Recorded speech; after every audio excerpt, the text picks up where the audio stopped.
Do you ever find you have photos that have a strong theme to them and you just don't have a paper collection that matches that theme? I thought it'd be a good challenge today to go into my stash, do a little bit of stash diving, and find some papers and embellishments that could go with this layout. This is from my daughter's dance recital last year. She was dressed as a little frog. That's the little eyes on her bow there. And it was absolutely adorable. But I have nothing with frogs on it. I have no paper collection that would automatically go with. And so I thought I would take what I have and see if I can find something that will work. After some looking, I did find this turtley cute collection, and I had bought this originally for the backsides because I thought there was some really good all occasion sort of patterns. We have stripes and dots and another kind of stripe with greens, and we got some music notes here, and then we have some that look a little bit more like rocks and turtle shells. Turtles, frogs, I think we're like in kind of the right neighborhood. But when you look at the front of the paper, which is probably what most people look at, it might not scream like this is going to work for you. If I had turtles to scrapbook, that would work for me. But I do love the back side of this paper. So if you've kind of written it off, make sure you look at those B sides and see how usable these patterns are. So as you saw from my photos, I have a very strong green color scheme. A lot of the other colors in here are very neutral. Black, cream, brown, very neutral. Her costume really is like the pop of color. I have a little bit of like purple and red in the background of some of these photos, as well as some are like outdoor photos. So we have like greenery in the background. But I'm not going to focus on those colors. I want to focus mostly on coordinating with her outfit, since it's the most repeated colored scheme throughout the whole thing. So right away, I am going to kind of get rid of these three patterns. We have this stripe, this darker green, which could work, but I don't really like the pattern with my layout, and then this dot as well. Okay, so this leaves me with three good options. I really like this pattern and I think it will go well with my photos. So I'm thinking that one for sure. And I think the yellow would offer a nice contrast. Plus it has music notes on it, which goes perfectly with dance. I'm not sure if I will use this stripe, but it's a really good usable pattern, so I could bring that in. Now for a layout design, I'm going to bring in the Creative Design Team 12x12 Sketchbook Volume 1. And I think I'm going to use this one to inspire my layout. I am not going to stick directly to this. It's going to be more like a loose guideline, and I'm going to switch some things around. You can totally do that with sketches. It doesn't have to be a literal copying of it. Sometimes it's just great as an inspiration, or it gives you ideas of where to place embellishments. But this will be my jumping off point. So I'll bring in my mats just to keep me in frame here. And then I am going to start off with white cardstock bases. All right, so I have cut down these pieces here. I did do them a little bit larger than in the sketch, and I'm flipping the orientation. I'm going to try putting them at the top instead of the bottom, and then we will see how that looks. Always flip it around if I want to. Now the sketch called for a 6x8 photo, but I had too many photos that I wanted to use. So what I did is I went into Canva and I created 3 photos that were 3x8. So that gives me 3, 6, 9, and then I left a little bit of a white border in between and then all around the outside. So I actually printed this on an 8.5x11 piece of photo paper, and I am going to put that on as one piece on my layout. Then for this side, I have a 4x6 that I printed with a white border. And then I did a grid of 4 photos that is 6x8 actually. So this is the size that was supposed to be here, along with 2 4x3s beside it. And you can see for size reference how much bigger my print is. But I'm gonna put this over on that side, and then I'm gonna put 1 4x3 down here. Now I can play around with this, maybe make this a little bit higher This would leave us an opportunity for some embellishing up here if it's a little bit lower. In the sketch, there is some embellishment right here, and then also over on this side. Now, one of the main reasons why I wanted to switch my papers from the bottom to the top is because I want to do a big title down here. I am a little bit obsessed with this large party alphabet die set. I love how big and bold these are. And my idea was I want to do a title somewhat similar to the last layout I did on my channel, where I combined some fonts. I wanted to put them down here, and I want them to be like kind of a bold color. So I really needed a white background to do that. Now I wanted to combine that same scripty font I used in my last video. I will put the name of this font down in the description box for you, along with all the supplies that I'm using. I want this to say Born to Dance. And I don't know like how far over I want to put this. If I want to have it like fairly close or kind of farther onto this title. I have to figure out placement of this still. I do know I want to put some embellishment here, maybe some over here as well. We'll have to see. Now, the other thing that I was thinking about was maybe I just want to flip-flop this. Maybe I still want to put the pattern paper down at the bottom and then put my bold title up at the top. So let's just try it out real quick. You don't know until you do it. And sometimes you miss the best things if you don't try it out. Now, if I do this way, I still want to put some embellishment right there. And then I could maybe embellish also down here. I could do a split like I have here where I have paper at the bottom and paper at the top. That does work as a design. But I am a fan of things being the same on the left and right pages. I just think it offers a lot of balance and continuity. I'll definitely want to matte these, I think, and this one as well. Now we need to move on to the title. I'm gonna do a fun technique to create a really wow title. That's why I need the white behind it. So let's go ahead and do that right now. I want to create some fun mixed media paper that I can cut up with the alphabet party dies. From my stash, I've pulled some color bursts, which are powdered watercolors, and this is what I'm going to use for my first layer. I want to wet my paper first so that the powders will activate and spread. For my surface, I'm using Vicki Boutin Foundations paper, which is one of my favorites, but watercolor paper would also work really well for this technique. I was inspired to create this background by Denise Love and her Skillshare class called Intuitive Painting, Creating Abstracts with Watercolor Powders. This video is sponsored by Skillshare, so I thought it would be fun to incorporate this technique into my layout. If you're not familiar with Skillshare, it's the largest online learning platform perfect for creative people. They have a huge selection of classes in all kinds of topics like art and illustration, design, and photography, just to name a few. The classes are taught by talented designers, artists, and creative professionals who make it easy to learn at your own pace. I never take enough time to practice my mixed media style, and I love how Denise's classes encourage relaxation, fun, and not taking anything too seriously. She gets so excited when her brushstrokes and splatters create magic on her page that you can't help but feel inspired. In this class, I practiced trying not to overthink things and just go with the flow. I added gold watercolors to the mix, and after drying my page, I added some circles with a funnel and some ink. And then I also made random marks with a white paint pen. I love these Posca paint pens. This style of creating is so good if you just need to shut your brain off for a little while and just play. Skillshare is now offering a 7-day free trial, 20% off your first year of Skillshare, and a 30-day money-back guarantee, so you really have nothing to lose by giving it a try. If you want to expand your creative practice and try something new, the first 500 people to use the link in my description will receive 20% off their first year of Skillshare. I hope you check it out. All right, now that my piece is dry, look at that beautiful shine. I'm not sure how well this is going to match. It turned out a little bit more intense than I had planned. I probably should have watered it down a little bit more. That's usually my way. I get heavy-handed, but I have lots of space to choose from.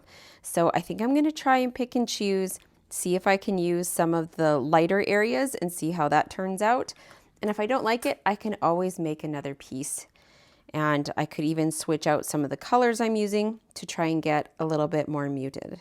So I'm just going to start with trying these letters out in different spots. Like I said, I have plenty, so I can always come back and recut something if I don't like where I end up cutting it.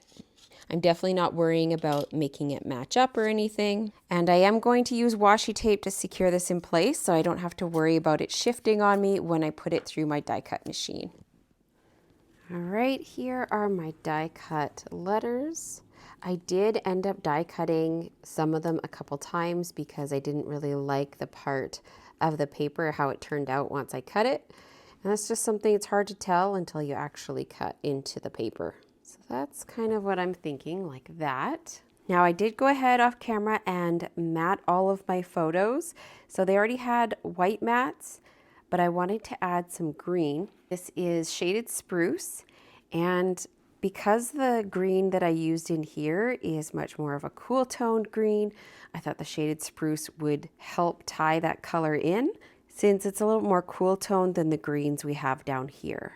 I love how these letters turned out. You can see the gold reflecting off of them, the pen details, all the splatters and everything. They're just super interesting to look at. I love how these large letters give you so much opportunity for different kinds of effects too. Now, while I was looking at this, I was thinking maybe a drop shadow or some sort of shadow would look good. So I took the same green color of cardstock and I thought maybe I will just glue these together, and that extra little bit of shadow will help make these pop off the page. I got that idea from my friend Julie Carrier.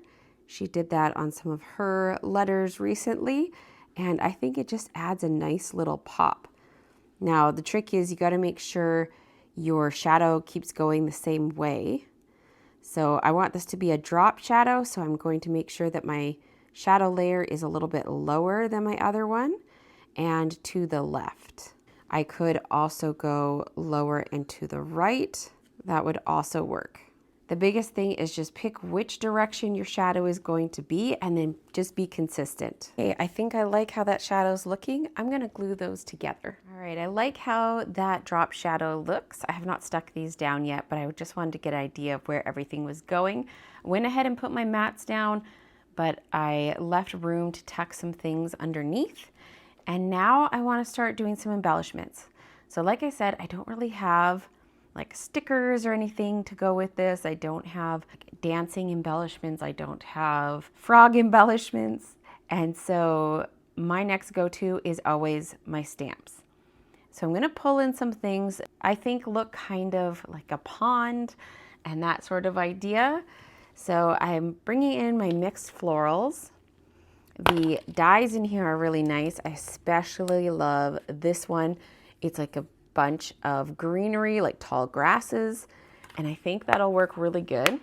I cut a few of these out of the brushed gold foil, so it comes in a pack with silver and gold.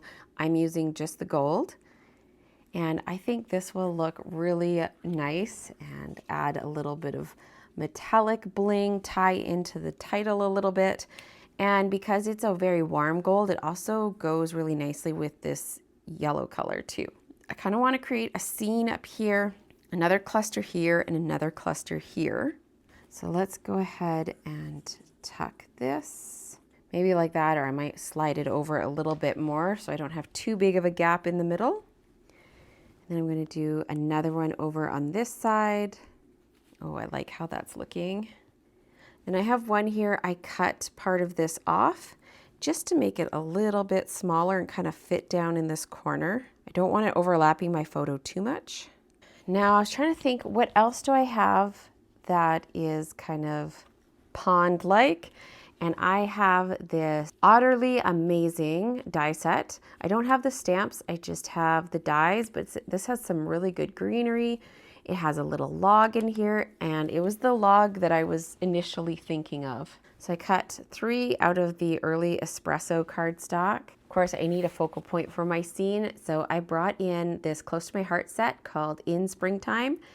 It has one of the only frogs that I have in my collection. I have this and one other one, and the frog is even smaller.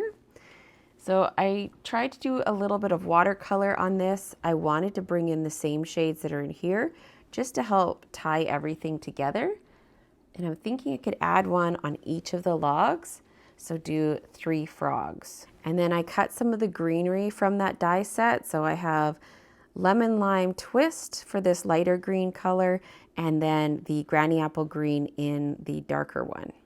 I don't want to add too much, but enough to kind of make it interesting. And I'm thinking I might need to bring this one over just a little bit. Just want to make sure it's not going over the top of my page there. All right, there's what I have so far. Just kind of placing everything to get an idea of where I want things to go, see if I like how it's looking. I think it's coming together really good. Now I just need to color up a couple more frogs, and I want to show you that part. Okay, I'm just grabbing an acrylic block as my palette, and I'm going to squeeze a couple puddles of water on there, and then I want to use the same colors that I was using for my title so it all ties in together. This is a phthalo green, and I'm just gonna tap some of the powder in there. And then I'm gonna use some of the lime green. And then I also wanna use some of the gold, so I'm just going to add some water to that to kind of get that going again. And then I'm going to mix in the powder with my water. Just make sure it's fully dissolved so you don't get like little gritty specks of undissolved watercolor. I'm using the same thick paper that I used for my letters. You can use watercolor paper, whatever you have. I'm gonna do some messy coloring. I do have dies that coordinate with these, but I think I like cutting them out right on the line. They look a little bit weird with a white outline sitting on top of the dark log. I'm just gonna go ahead, grab the lighter green, and I'm just gonna be careful as I fill in around his legs. You'll notice that if you use regular white cardstock for this, you're going to end up with a lot of lines. If you have something that's a little bit thicker, like a watercolor paper or something similar, then you'll get a more blended look and not quite so many lines. I'm going to dry this real quick with my heat tool so that the next color doesn't start bleeding into the wet area. It's very important with watercolor. If you want to keep it in a certain spot, you need to dry in between. It doesn't have to be fully dry, but it should be mostly dry. At least dry enough that the color I'm putting on now isn't going to just flood into that area. Now I want to kind of keep my brush moving so I don't end up with too many lines. This also really helps when you're going to cut this out, so then you don't have to be worried about keeping it neat and tidy in the lines. It lets you go a lot faster and get a little bit better blend out on things. Okay, and then I'm going to go into my gold paint here, just very lightly do his little polka dots. Now I just want to let these dry, and then I will cut them out once they're dry. It's way too easy to rip your paper if you're trying to cut it and it's still wet. All right, here are my completed layouts. Now you might notice I have some journaling missing, and that is because I'm gonna do an insert and create a pocket on the back of this page because I have even more photos. So I'm going to do like a little insert with all my journaling and the rest of my photos from this event. But I will lift this and give you a little close up. I did decide to add some splatter. I used that same phthalo green and I just mixed it with more water so it wouldn't be quite so intense because I wanted the same tone but just lighter, and I just splattered that lightly with my paintbrush. And you can see the Born To part of my title here is just popped up on dimensionals, as well as the little frog that I cut out. Oh yeah, I need to go and add some glue now to the top of this because I left this open so I could tuck things underneath. So I just need to add some little bit of glue, liquid glue to that corner to keep it tacked down. But there you can see that beautiful title. There's more splatter on this side. I'm not going to add any gems or anything because we have splatter going on and then we have all the metallics going on. So I think that is enough. And then over here we have our other little cluster. I'm really happy with how that came out. And then our other page, we got more splatter, just very lightly over here and then kind of through this whole area. This sentiment, I did stamp that off camera. It's from this Close to My Heart set, Dancing Ballerina. And there's some really good little sentiments. There's also some ballerinas, but I didn't want to mix that in with my little froggy theme that I had going on here. But I'm sure this set will come in very handy in the future as Isabella keeps dancing. But here is my other little froggy cluster here. I'm so glad I cut these out of gold. I think it really helps to pop things. And then just mixing in a little bit of the greens. I got lots of tones of green going on this page, but I love how that came together. Now, if you're ready for some more creative inspiration, you can check out this video here. And don't forget, if you sign up for a full year of Skillshare membership, you can get 20% off if you use my link below. Thanks for watching, and I'll see you soon with another video.